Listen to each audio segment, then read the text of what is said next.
Nakakalungkot isipin mga tol na pagkatapos ng effort ng ating gobyerno na magbaba ng level at makipag-usap dito sa alam naman nating walang kwentang kausap 'tong bansang 'to pero pinipilit natin makipag-usap sa kanila para nga hindi na tayo humantong pa sa gulo, hindi na humantong pa sa giyera. Nakikipag-usap tayo sa kanila para mapahupa ang tensyon. Sa kabila ng effort ng gobyernong gano'n, eh tila ba walang nangyayari at lalo pa ngang pinalalala ng China ang tensyon dito sa West Philippine Sea. Kasi hindi lang sa karagatan mga tol umabot na hanggang sa himpapawid ang pangaharas nila mga tol. Kamakailan lang 'di ba nagkaroon ng pagpupulong, nagkaroon ng meeting at nagkasundo na daw na pahuhupain o de-escalate na yung tensyon na nagaganap every time na magre-resupply mission tayo dito sa Ayungin Shoal. Though hindi natin saklaw mga tol dun sa napagmitingan yung ibang part ng West Philippine Sea, pero ano ba naman yung pahupain yung tension, 'di ba? Understood na yun mga tol, dapat walang tension talaga o dapat i-de-escalate talaga.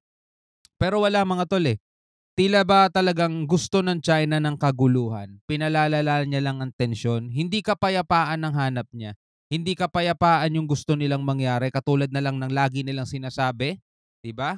Na ang Pilipinas daw dahil sa pakikipag-alyansa natin sa ibang bansa nagdudulot lang daw 'to ng pinapahina natin yung kapayapaan, 'di ba? Dito sa ating region. Well, kabaliktaran 'yan mga tol China gumagawa talaga ng mga kaguluhan dito So itong balitang panonoorin natin mula 'to sa Net25. Ang sabi ng NSC o National Security Council, mga kapatid ng West Philippine Sea, pinalalala ng China ang tensyon sa West Philippine Sea. Nakakalungkot mga tol, pero ako agree talaga ako diyan. China talaga nagpapalala ng tensyon dito.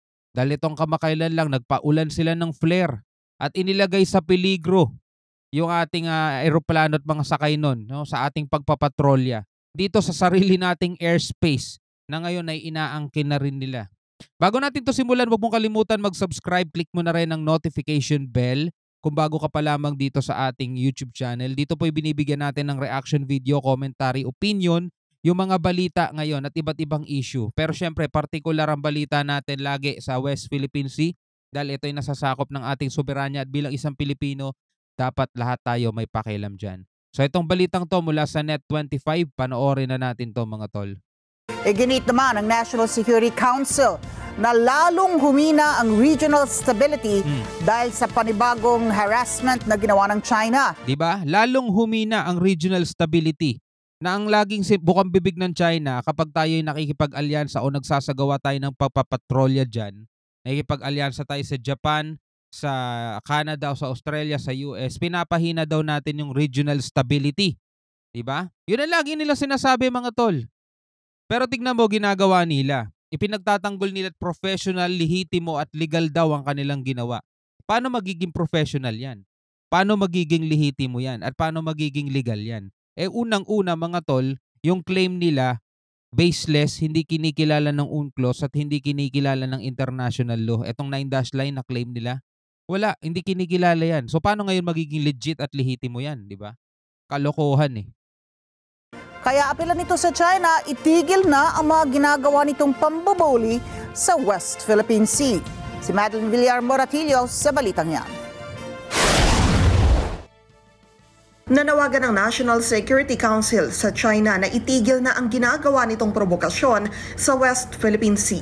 Giit na NSA Assistant Director General Jonathan Malaya, pinalalala lang ng China ang tensyon sa WPS. Tayo talaga ang may karapatang manawagan mga tol na itigil na ng China ang provokasyon at saka yung mga pambubuli dito sa West Philippine Sea. Kabaliktaran ang sinasabi ng China mga tol na tayo daw ang nagpo-provoke sa kanila. Diba? Kung di ba naman sila may mga toyo sa ulo? Sino ang nagpakawala ng flare? Sino ang gumagawa ng pwedeng magdulot ng gulo? Di ba sila? So sino nagpo-provoke dyan? Tayo? Tayo nagsasagawa lang ng ating pagpapatrol? Total, yan naman ay nakapaloob sa ating exclusive economic zone na sinasang-ayunan ng batas. Patandaan ng mapa, panahon pa ng mga Kastila, andyan na mapa natin kasama yung Baho de Masinloc sila, kailan lang ba nila ginuhitan yung dagat ng kanilang imaginary line? Diba? 1947 tas 1952 naging 9-line na yan. Paano ngayon sila magkakaroon dyan ng claim? Kalokohan nila no? Tindi. This is a serious escalation on the part of the People's Republic of China. This undermines regional stability. At the same time, pinapababa din ito ang pagtingin ng international community sa People's Republic of China. Mababa na talaga tingin ng international community sa kanila at lalo pa nilang pinapababa ngayon. Matagal na mababa tingin sa kanila ng mundo dahil sa mga produkto nilang madaling masira. Sa mga produkto nila pag sinabing China brand, made in China, ay wala, low quality yan. Baba na tingin sa kanila ng ganun. Lalo na ngayon. Ang pahayag ni Malaya ay kasunod ng panibagong insidente sa Panatag Shoal o Bajo de Masinloc kung saan nagpakawala pa ng flares ang fighter jet ng People's Liberation Army Navy ng China sa dadaanan ng aircraft ng Philippine Air Force. Ayon sa Armed Forces of the Philippines, nangyari ito noong nakaraang Huwebes. We were just conducting a routine mission. Nagkaroon ng interception, nagkaroon ng harassment at nagpalabas pa ng flare laban sa ating eroplano. Matindi, no? Kung may masamang mangyari sa eroplano at bumagsak, ano mangyayari ngayon? Di gulo na, gera. Sinong dahilan? Di ba sila? So ano ngayon ang sinasabi nila na kapag tayo nagpapatrol, nagpo-provoke tayo? Di ba yung mga aksyon nila delikado? Kaya nga dangerous maneuvers ang tawag dyan Yung pagpapakawala ng flare sa himpapawid, mga tol? Gawain ba yun na may taong katinuan ng isip? Kung dati anya ay sa karagatan lang nagkakaroon ng tensyon at pangaharas ang China, ngayon umabot na rin ito hanggang sa himpapawid. Giit ni Malaya, ang ginamit na sasakyang panghimpapawid ng Air Force ay isang transport plane kumpara sa fighter jet ng China Navy. Anong nila doon? Anong kinatatakot nila doon sa transport plane? Hindi naman kayang magbagsak ng nuclear yan sa kanila at isa pa wala namang ganun ng Pilipinas. Di ba? Tapos bigla sila magpapalipad ng mga fighter jet nila at magpapakawala ng plane. Wow.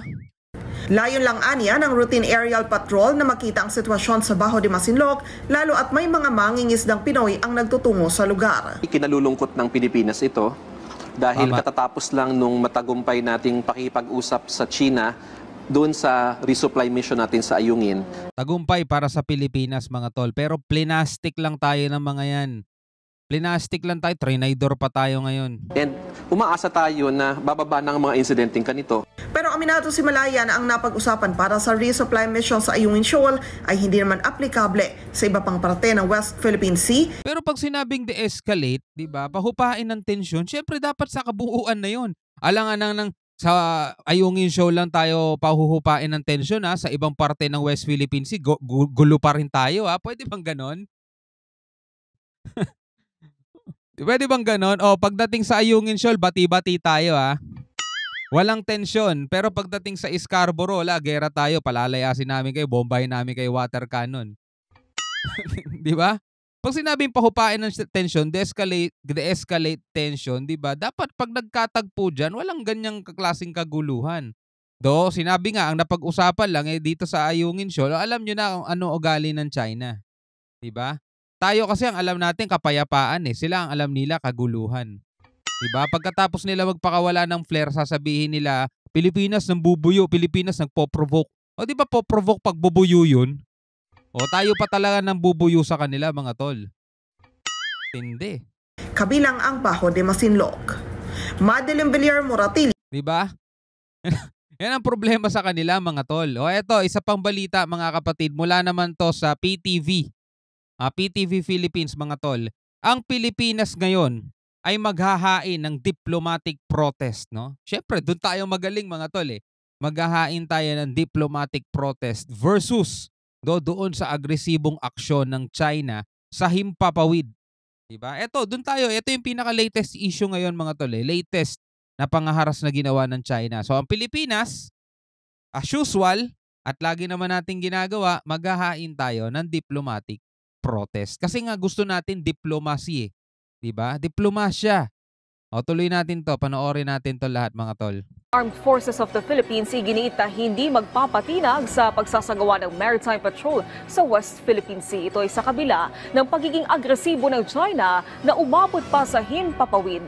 Pilipinas maghahain din ng protesta ayon sa DFA. Si Patrick De Jesus sa Sentro ng Balita. Patrick. Naomi, hindi malabong maulit ang insidente sa Bao de Masinloc o Panatag Shoal. Ayon yan kay Defense Secretary Gilberto Teodoro Jr. Kamakailan nga iniulat ng AFP ang nangyari noong August 8 kung saan nag-dangerous maneuver ang dalawang multi-role jets. Hindi talaga malabong maulit yan. Kasi ito yung action natin diplomacy. Diba? China, sinubukan nila isang beses mga water cannon. Okay naman pala, di naman pumapalag ang Pilipinas, water cannon nyo ulit. Banggain nyo. Diba? Wala Yun talaga tayo Diplomasya mga tol. Pero binabaliktad tayo. No, ang sinasabi nila, tayo yung nagpo-provoke, tayo nangaharas, tigilan na daw natin ang provokasyon sa kanila. Baliktad nga utak At maniniwala lang din sa kanila, mga baliktad lang din ang utak. Ang dami dito. Iba nga attorney pa Attorney pa. Ng PLA Air Force ng China sa harapan ng eroplano ng Philippine Air Force habang nagsasagawa ng maritime patrol. Nagpakawala rin ng flare yung isa sa mga aircraft ng China. Sabi ni Teodoro, inaasahan pa mga ganitong aktibidad ng China na bahagian niya ng patuloy na pag-iit ng Pilipinas sa ating karapatan sa West Philippine Sea. They will stick to their narrative na alam natin there is no international support whatsoever. Alam naman natin yun talaga. Walang international support dyan. Ibig sabihin mga tol, walang sumusuporta sa kanilang batas. UNCLOS, di ba? Hindi sila sinusuportahan dyan. Nakapirma pa man din sila dyan mga tol. Pero ano sabi ng UNCLOS? 200 nautical miles, yan ay exclusive economic zone ng Pilipinas. Di ba? Yung International Tribunal mga tol. Di ba? Meron tayong 2016 arbitral ruling. Hindi rin sila sinusuportahan doon. Talo sila. Ang sabi, walang basehan o baseless yung claim ng China kaya dapat invalid yon o walang halaga. Ang tanong, kinikilala ba ng China? International law, ganun Kaya sinong tangang maniniwala mga tol kapag sinabi ng China na yung ginawa daw nila ay lehitimo at naaayon sa batas? Diba? Sinong eng-eng ang maniniwala dun? All they have on their side is brute force, no, and strength and might. And that's what they're gonna do. Yun, binabraso lang nila tayo mga tol. Tinatakot nila ang Pilipinas kasi nga wala silang panalo sa legality Legality, wala silang panalo doon. Ang gagawin nila, babrasuhin nila isang maliit na bansa hanggang sa matakot nila yung presidente at pumayag na lang sa gusto nila, panalo na sila. Panalo na sila agad, walang gulo. Diba? Magagawa nila lahat ng gusto nila kasi sakop na nila yung bansa, sakop na nila yung presidente. Diba? Ganon ang ginagawa nila.